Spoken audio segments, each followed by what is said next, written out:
Buenas tardes, compañeros, ¿cómo están?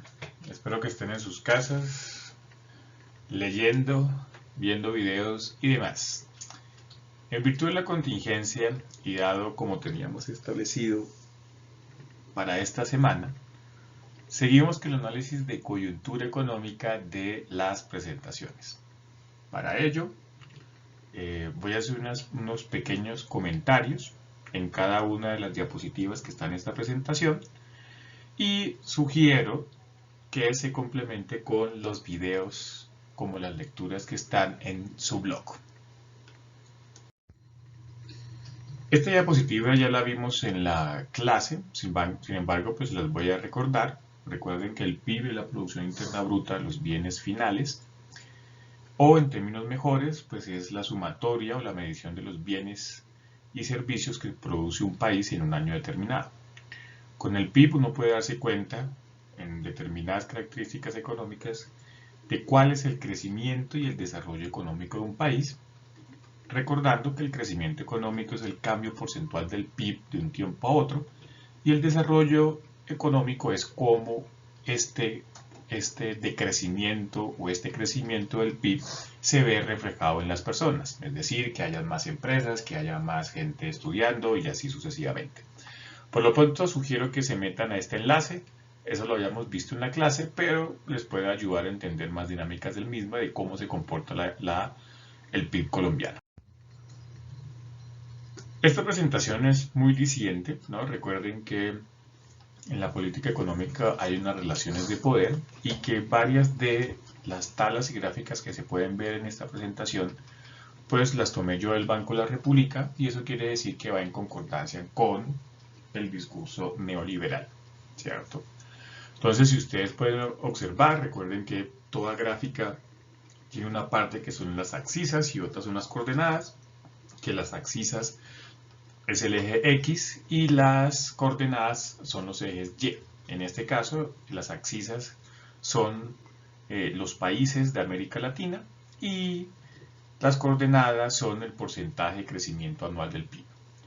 Hay en primer lugar, un moradito clarito, supongo yo, un moradito más oscuro, que es el del año 2019, y el otro que es 2020 que hice proyectado. Recuerden que el 2018 es el que es, el 2019 es el que están mirando, porque recuerden que uno tiene que, para que uno vea muy bien un PIB, tiene que pasar 1, 2 o 3 años, y el 2020 claramente, porque pues no se ha acabado, entonces lo que se considera. Sin embargo, esta presentación pues ya tiene errores, ¿no? En la presentación no se encuentra lo de la pandemia y eso hace que inevitablemente vayamos a una recesión económica, dado que muchos sectores económicos pues están en la deriva por lo que estamos viviendo. Sin embargo, haciendo un análisis global, pues se puede observar que los crecimientos de América Latina máximo llegan a un 4%, que el país que tiene de los peores es Argentina, en virtud de, como se ya dieron cuenta en la parte de abajo, pues no incluyen a Venezuela y además lo que se diga de Venezuela es totalmente erróneo en el sentido de que no hay datos confiables de los mismos, sino que el que hace los datos es la gente que está en contra de Venezuela, entonces eso es irrelevante. Podemos ver cómo el PIB de Chile ha bajado considerablemente, recuerden la cantidad de protestas que hay allá, porque aunque se mejoró a través del neoliberalismo los sectores económicos, la vida de las personas ha desmejorado radicalmente y si se dan cuenta, pues el crecimiento del PIB va para abajo. El de México va en la misma concordancia, pues también tiene que ver con sus relaciones con Estados Unidos. El de América Latina, pues ustedes se dan cuenta, hay un hueco bastante fuerte en el año 2019. El de Brasil, pues se proyectaba para el 2020 que iba a mejorar, pero ya sabemos que Brasil va para la recesión. El de Perú es el que podríamos decir que tiene como una constancia y el de Colombia, si ustedes lo ven, pues parecíamos que cada vez estamos mucho mejor, pero solamente hay que salir a la calle cuando podíamos y darnos cuenta que no es así. A lo que voy aquí es que usted, para poder generar análisis de este estilo, pues usted tuvo que haber generado unas lecturas previas, porque si no se va a dejar adoctrinar por lo que digo yo. A continuación, esta diapositiva denominada la inversión continúa siendo robusta con excepción del sector de vivienda. Recuerden que la inversión está dentro de la identidad matemática del PIB. Recuerden que el PIB es igual al consumo de los hogares, a la inversión de las empresas, al gasto de los hogares, del Estado, más las exportaciones netas, ¿cierto?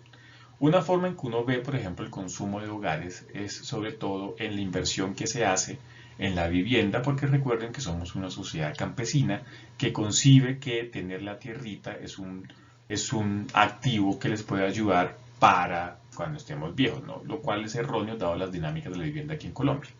Sin embargo, pues uno lo que puede observar es que cada vez, por lo menos antes de que nos mandáramos para la pandemia y siguiendo esta gráfica, tocaré algo más actual, pero no ha salido, pues no he encontrado nada que sea así actual, esto es lo más actual que encontré. Pues evidentemente hay un aumento en la formación bruta de capital, el capital fijo, los edificios y estructuras y maquinaria y equipo. Se podría decir que estamos en un mundo pujante, pero la pregunta sería listo, ¿ese dinero a qué va? ¿Compramos más máquinas y eso quiere decir que hay menos personas que están trabajando? Otra. Dos, ¿compramos más autos y en consecuencia se reducen los costos de transacción? No. Entonces, vuelvo y repito. Aunque esto lo hace el Banco de la República con datos del DANE, Departamento del Sistema Nacional de Estadística, también recuerden que esto es política económica y que la política económica es el análisis de las relaciones de poder de administrar y distribuir producción y bienes y servicios. Eso quiere decir que en cada uno de estos cuentos hay unos subtextos que usted con literatura puede darse cuenta de qué le están diciendo. Esta tabla que se llama el consumo privado crece a un muy buen ritmo. Toma por un lado los trimestres, los semestres, no sé si semestres, unos tres, no trimestres, oye, eso que, bueno, eso. Están los años 2017, 2018, 2019. Según esta lógica, cada vez se va aumentando el consumo de los hogares, pero volvemos a lo mismo, ¿qué clase de consumo está?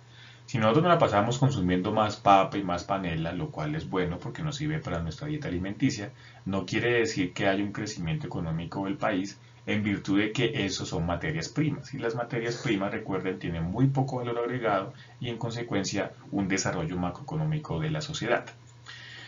Asimismo, pues estas tablas están totalmente rezagadas porque pues no mide lo que está pasando en el 2020. Sin embargo, ahí les doy una cuña, una pregunta que usted debería hacerse es por qué ninguno de los países ha bajado la producción del sector primario, siendo que el sector primario es de los que más ha tenido problemas antes del virus del coronavirus, ¿no? Si se dan cuenta, lo que se está haciendo en este momento es una coyuntura en que se están cambiando los sectores económicos de un lado para otro. Es decir, en este momento hay un dinamismo en determinados sectores y en otros no. Eso quiere decir que inevitablemente esto va a cambiar la gráfica que tenemos aquí del consumo privado. El consumo privado se refiere a lo que usted consume como hogar y a lo que consumen los agentes económicos como las empresas. Esta tabla de desempleo es bastante diciente, solamente con que uno lea lo que dice ahí estamos totalmente de acuerdo. A pesar de la dinámica de la demanda interna, es decir, lo que usted consume, los desarrollos en el mercado laboral han sido poco satisfactorios, particularmente en las zonas rurales. Lo que tenemos que tener claro es que la política económica de empleo que genera el gobierno de Duque no ha servido y ahora con el coronavirus aún menos.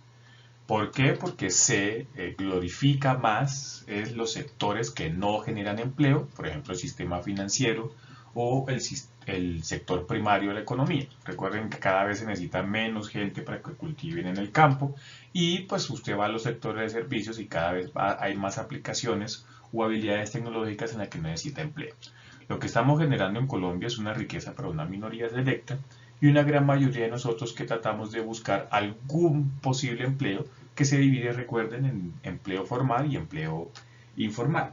El empleo formal es cuando usted le paga en EPS y demás, y el empleo informal es cuando vemos las personas en la calle, que son más del 50% en Colombia, lo cual hace que una técnica o una estrategia como la que estamos haciendo ahora, que es que nos recluyamos en la casa, pues sea simplemente un beneficio de clase. ¿Por qué? Porque los que podemos, entre comillas, trabajar desde la casa es porque tenemos un empleo formal. Pero si la gran mayoría de las personas que trabajan en Colombia están en empleo informal, pues imagínense ellos cómo se van a quedar en la casa. Bien, este cuadro o esta tabla más bien es de sobreinflación. Recuerden que la inflación es la pérdida del poder adquisitivo de las personas. que también sirve para darse cuenta si estamos en precios reales o precios nominales, o PIB real o PIB nominal. Recuerden que la diferencia entre ellos dos se apalanca con un instrumento matemático que es el deflactor, y la diferencia es que al PIB real se le aplica la inflación y al PIB nominal no, o la inflación nominal o la inflación real. ¿Listo? Lo que sí podemos ver es que en ella hay pues tres colores específicos. El color verde, que significa el promedio de la inflación para un año, el azul, que es la expectativa para 2 años, y la morada, que es la inflación total. Como pueden observar, donde hubo un gran repunte de la inflación fue en el año 2016, que tuvo que ver muchísimo con la caída del precio del petróleo. Y recuerden que el petróleo es de las pocas cosas legales que produce Colombia, y como es un commodity, pues dependiendo, si hay mucha gente que te compra te va bien, si hay poca gente que te compra te va mal. En ese momento compraron poco porque el barril estaba por debajo de los $50, y pues como solo vivimos de eso, inevitablemente eso hizo que los precios subieran, sin olvidar la devaluación del precio. Lo que están observando es una tabla de las importaciones y las exportaciones en Colombia, ¿no? Según el título, estamos consumiendo más internamente, o sea, el mercado interno, mientras que la demanda externa, es decir, lo que compramos por otro lado, ha sido reducido, ¿no? Eso ha hecho que haya un déficit en la cuenta corriente, que es la división entre importaciones y exportaciones. Recuerden que las importaciones es cuando usted consume productos que no se producen en el territorio en que usted vive, y las exportaciones cuando consume productos en territorios que usted consume. No, lo dije mal. Importaciones cuando usted compra cosas por fuera de su país, y exportaciones, mentiras, sí, y exportaciones cuando usted vende. ¿Listo? Bien. Esto se puede interpretar de varias maneras. Recuerden que si uno mira el comercio ortodoxo, es decir, los postulados de David Ricardo y toda esta gente, pues ellos dicen que uno lo que debe hacer es exportar, exportar y tratar de no importar para que no se vean las divisas. Sin embargo, algo que contradice totalmente este discurso es el mercado interno en Estados Unidos, que es el país que tiene la mayor deuda de importaciones. Pero es porque los gringos desde chiquitos les han enseñado a que consuman, consuman, consuman, y eso hace que su demanda interna sea bastante fuerte. En Colombia un problema que tenemos es que la gran mayoría de lo que se importa son bienes de capital o bienes que tienen valor agregado, que valen más de lo que nosotros exportamos. Entonces, en promedio tenemos un déficit entre lo que exportamos y importamos, o en pocas palabras, lo poco que producimos aquí, la gran mayoría se va en divisas para poder comprar lo que necesitamos con valor. Esto es simplemente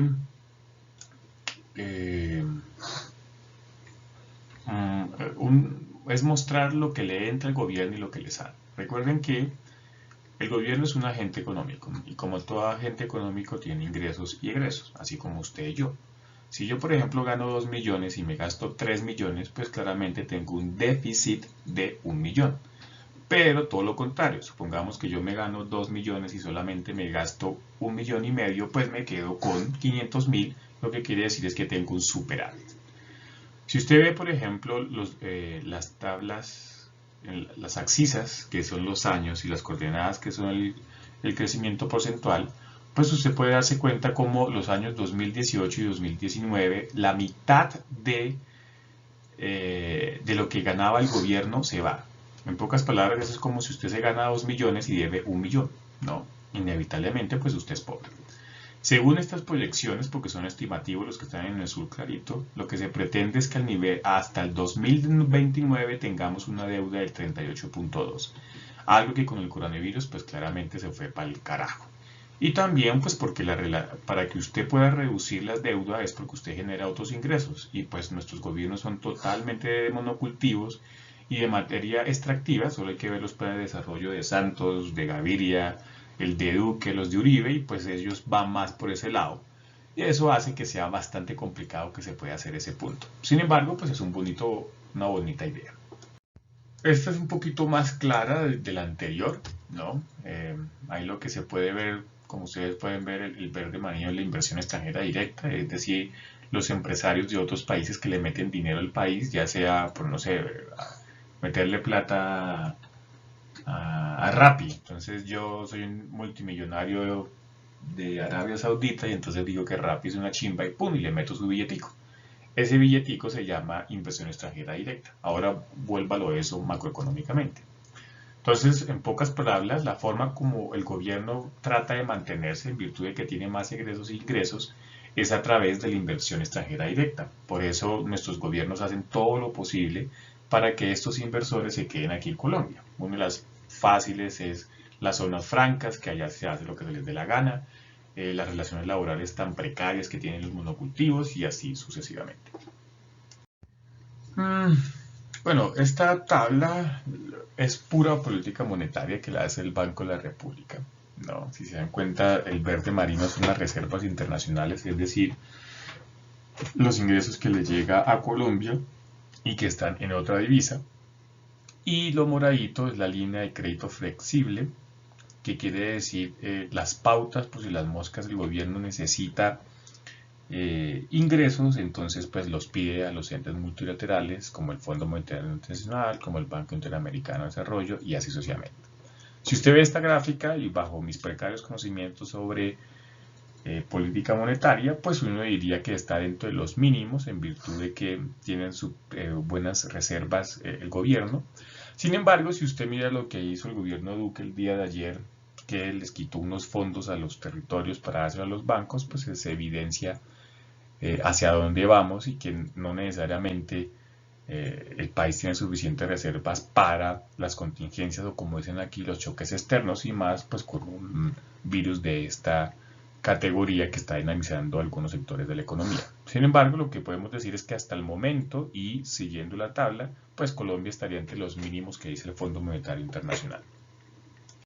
Este enlace que yo se los mostré, este enlace que yo se los mostré en clase, enlace clase, les da un poquito de unos datos si ustedes les interesa, sobre todo los personajes que son de negocios internacionales. Yo considero que deben de mirar este enlace, aunque yo se los mostré en clase, pero lo repito, ahí usted puede encontrar datos más actuales, me refiero hasta el 2018 claramente, no mentira, 2019, de muchas de las variables de macroeconomía, ¿no? Entonces, por decir algo de desempleo, tasa de productividad, tasa de eficiencia, tasa de eficacia, demografía, tasas de escolaridad, todas esas cosas las puede encontrar que tienen que ver mucho con macroeconomía y en consecuencia con política económica si le interesa para usted. Esta es la referencia bibliográfica. Esta les puede servir por si las moscas del enlace no sirve porque ha pasado. Entonces con estos son los enlaces donde pueden encontrar lo que les dije. Por favor mírenlos, vuelvo y repito, lean. Bueno compañeros, esta ya es la última presentación. De nuevo, por favor quédense en sus casas, que es su privilegio de clase. 2. Tomen las lecturas y los videos que están en el blog. 3. Por favor, léanlo. Si tienen preguntas, críticas, yo en promedio estoy todas las mañanas conectado. Igual manera espero vernos mañana ¿cómo que se llama eso? Por Skype, ¿no? Yo les envié ya el enlace, así que por favor se meten ahí o me buscan. No creo que haya mucha gente que se llame Dus35 Rodríguez, pero bueno, tener nombres exóticos. Cuiden a sus familiares, cuiden a sus cuchos, porque este gobierno le interesamos poco, así que por favor, sobre todo cuídese usted y nunca olvide, digo más bien, que el que hace la universidad es usted, no yo ni la universidad. Usted es el que se está preparando. Sé que esto es otra modalidad que es bastante complicada, tanto para ustedes como para uno. Yo no soy experto como profesor virtual, me las doy de presencial, pero eso no quiere decir que no solucionemos las cosas. Yo trataré cada vez de mejorar la vaina, porque el plan es que ya tengamos pues toda una estrategia a través de plataformas, pero por ahora no tenemos eso. Pero sí, cuídense, estúdiense y rómpanse la cabeza. Hablamos en otro contexto.